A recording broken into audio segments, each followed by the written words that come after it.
Leadership is about solving problems. The day that they stop bringing you their problems is the day that you stop leading them.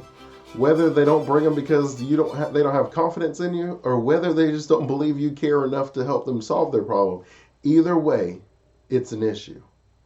When it comes to leadership, Colin Powell, retired a four-star general, first black Secretary of State, he knows leadership. The reason that leadership is synonymous with problem solving is because most leaders are in a position where they don't necessarily have a bunch of day-to-day tasks.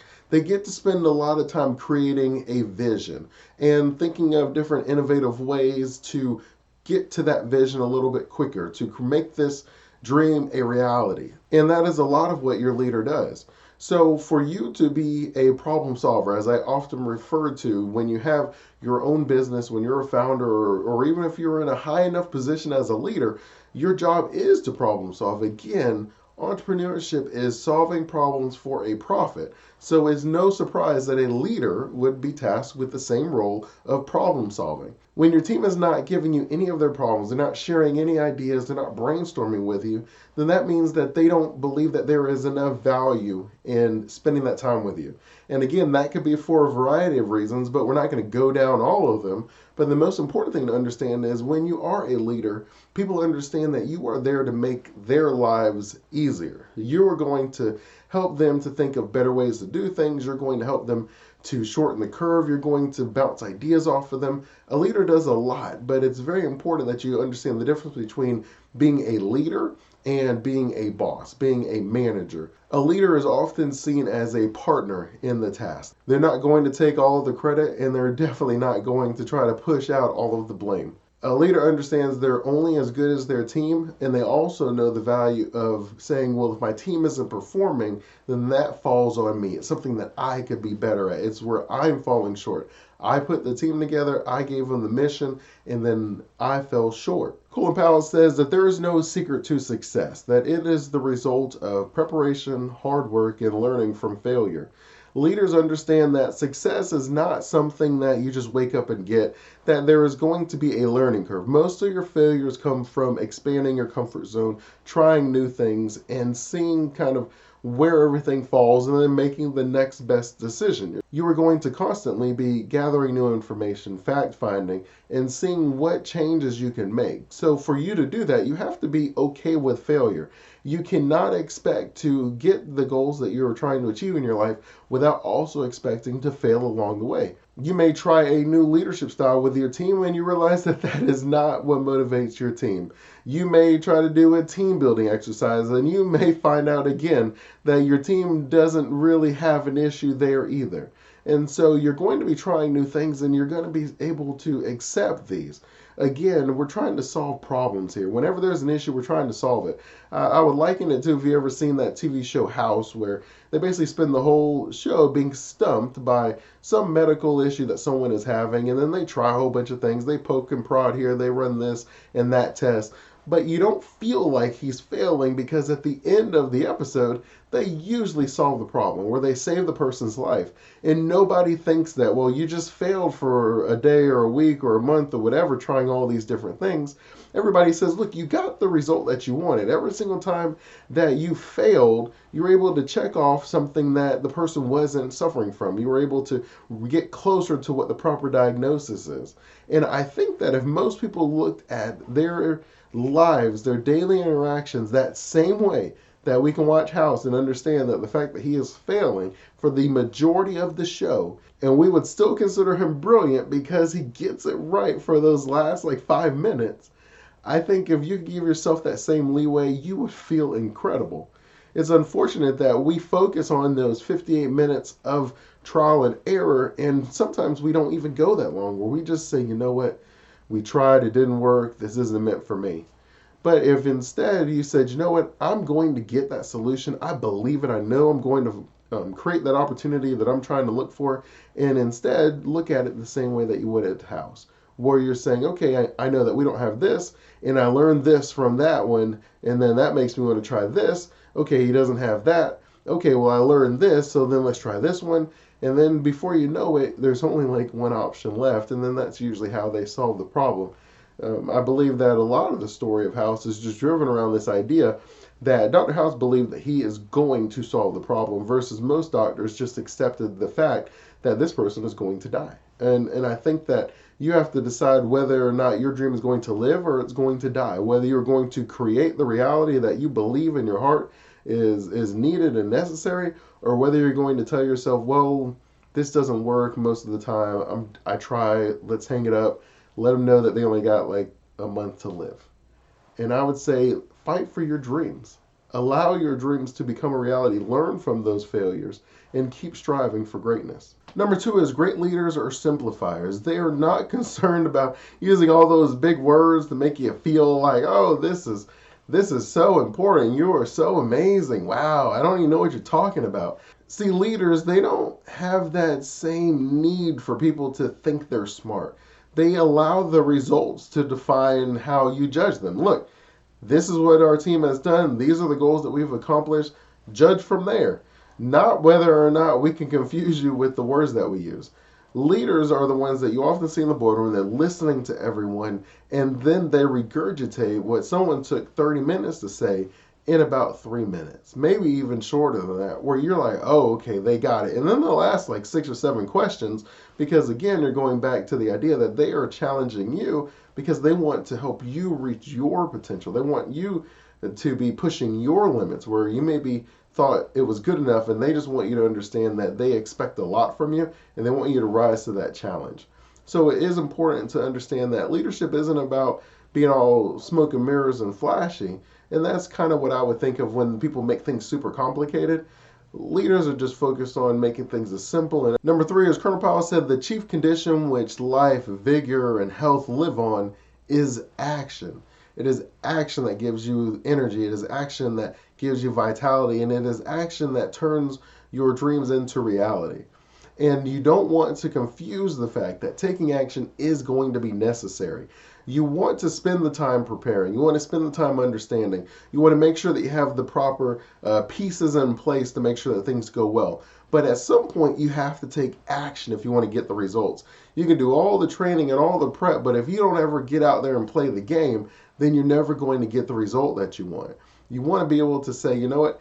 If my goal is to be in better shape, well, then you got to take some action. What does that look like in your life?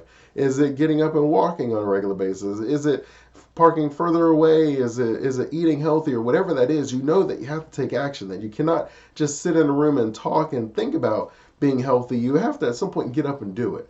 The same as if your goal is to get promoted or if it's to start your own company. What action do you have to take to do that? Do you have to go get a certification? Do you need to go to networking events? Do you need to assemble a team of some sort to help you create some of the vision of your company? What is it that you have to do to turn that dream into a reality? Too often in leadership, we like to spend a lot of time talking. I know that for me, it's a weakness that I don't spend enough time talking because meetings, they irk me, they bore me. I feel like we just sit in there and the people who love the sound of their voice the most spend the most of the meeting talking. And I'm sitting there and I'm like, okay, I think I got it. Okay, I think I got it. Okay, let's go. And I know that it's something that I need to spend a little more time on the prep side where I'm making sure I understand exactly what's going into this plan, where we're understanding the customer and the vision that we're trying to accomplish, where we're meeting and we're connecting and asking the proper questions. But for me, I feel most alive when I'm taking action. That is where my joy is at, and it's something that I'm trying to work on and tweak. But I have people on my team that help me to do that, where they focus a lot more on the, I would say, on the management and the task oriented, where we get all the ducks in a row, as we would say. And then I'll be like, okay, let's get the vision, let's get the direction. And I'll never forget when I was in corporate America, right, I did a lot of finance and pricing and stuff. And sometimes we would just say, let's be directionally correct. And what that means is let's not spend a month trying to get the number exactly to match. If we're able to be within like 5%, let's go ahead and keep things moving, because you don't really need to get it exact. Like, sure, you can go pull up every GL and every journal entry, and you can go and talk to every department, and you can get the exact numbers. But when it comes to making decisions for leadership, you don't really need the exact number. If you are confident in the direction you're going, and you can tell someone plus or minus, like within a certain variance where it doesn't, impact it a lot, then let's make the best decisions with that information, right? If you feel that you are someone that needs to be very exact to make your decision, maybe like architecture or something of that nature, well, then of course you want to make sure you're exact because that's going to impact the results. But if you're in something where being directionally correct is more than enough, where you're within like a 5 to 10%, I know some industries where the range is a lot larger, where there's a larger variance and it's still okay. You want to make sure that you are allotting enough time for you to take the actions that you need to take each day. And so you want to make sure you stay focused and you stay honed in, and not to convince yourself that a lack of action is not going to negatively impact the results that you are trying to create. Number 4 is you can't just have slogans, you can't just have catchy phrases. At some point, you got to have the agenda.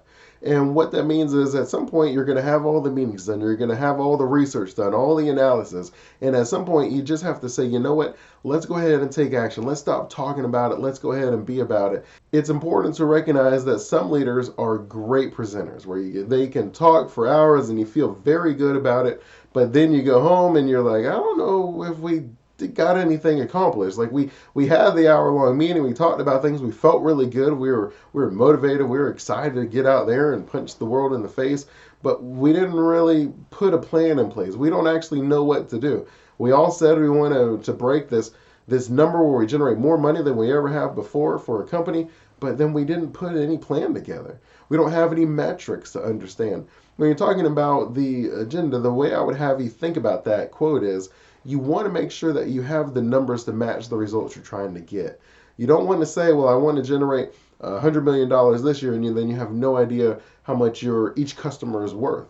Because if you don't know how much each customer is worth, how would you know how many customers to acquire for you to be able to get to the $100 million? If you don't know how much each customer is worth, and how would you know how much each customer costs to acquire, or how long they last and their lifetime value, or how much you have to spend on marketing or maintaining them, or what kind of staff you need? You need to have the metrics.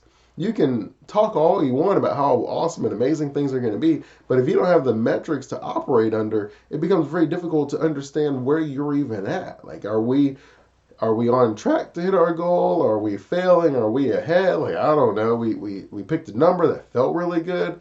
We wanted to grow by like 10% over last year. But what are you going to do with that? Are you going to grow your customer base? I.e., you're going to raise the revenue that you generate from the current clients that you have? Or are you going to raise it in the sense that you're going to go out and get new customers? And if you're going to get new ones, is there capacity with the staff that you have now, or do you have to hire more people? As you can see, when it comes to leadership, it's very difficult to make decisions without having the agenda, and what I'm saying is without having the metrics in place to understand how you're going to create the results that you want. You may end up finding that the number you chose, because it wasn't based on any of the metrics, is too easy of a number. You may hit that number based on some of the stuff that you guys had lined up in the fourth quarter. You may hit that number in the first quarter of the next year. Well, then what are we going to do now for the other 3 quarters of the year? And the opposite can also happen, where the number is so unreasonable that you actually grow by a significant amount year over year. Everybody feels good, except we didn't hit the goal that we set, that unreasonable goal that doesn't make sense. But because that's the goal that we all agreed upon, it now makes this year feel like we failed. It's very important that you make sure that you have the metrics, that you don't want to just be out there throwing out catchphrases and catchy slogans where everybody feels really good, but no one has any idea how to accomplish the objective that you set. And as always, we end where we start. Number 5 is about solving problems. That is what leadership is in a nutshell. Your job as a leader is to solve problems, and then your people understand that that is what you're there to help them to do. Now, you want to empower your people. You don't want to be the bottleneck. And what I mean is, you don't want to be the one person that everybody in your organization brings their problems to, because you only have so much time in a day. And I've been in organizations where the one person that approves everything is also in charge of the budget, which is also in charge of the forecasting, and they're also like have all these other functions. And then sometimes for them to do some of the daily approvals, it becomes very cumbersome, almost impossible for them. So you want to make sure that you have some systems in place that allow you to trust other people's. Now, whether you make like some sort of an approval matrix, where if your company, let's say, a reasonable amount of money from a client is, we'll say, $1,000 a month. So then you give a matrix where your manager can approve things for $1,000 a month, because that's what happens 80% of the time. And then it escalates to you for the other 20%. So the 80% of the tasks are taken care of, and then the 20% that would need your eyes, then you deal with those. It frees your schedule so you can focus on casting the vision and solving the problems, but then at the same time, it also makes sure that your organization is functioning very efficiently, because you don't want to be the bottleneck that's holding up all your growth and all your success. Also, it's important because it helps your team to stop going from being a task-oriented rabbit to someone who understands that they have a process that they are in control of, that they have some freedom to operate under. Now they have the ownership, where instead of them thinking, okay, well, these are my tasks for the day, I'm just going to get my task done, instead of thinking, this is my process, what can I do to make this process better? How can I change the way that we're doing things to make it more efficient or more accurate? And then when you have people shifting their mindset slightly, what you're doing is you're creating leaders. You're already doing the first step by turning your employees into problem solvers. By giving them a task, they understand that that task is theirs. They are going to come up with the best way to handle it. They're going to make the changes to it. And then now they are solving the problems within your organization. And that's going to exponentially skyrocket the growth and the success of your team or organization. On that note, I'm always thankful for your time together. I do have a free resource for you guys. It's in the show notes, or you can go to forecasthope.com/opportunity. There you can download your free Lifetime Millionaire Success Blueprint. In that, it helps you to create or prepare for your next $1 million opportunity. If you enjoyed this episode, I just ask for you to subscribe. I am thankful for your time. Always enjoy it. Until next time, I'm Dre. Continue blessings on your journey to become the champion of your dream life. And as always, better self, better wealth.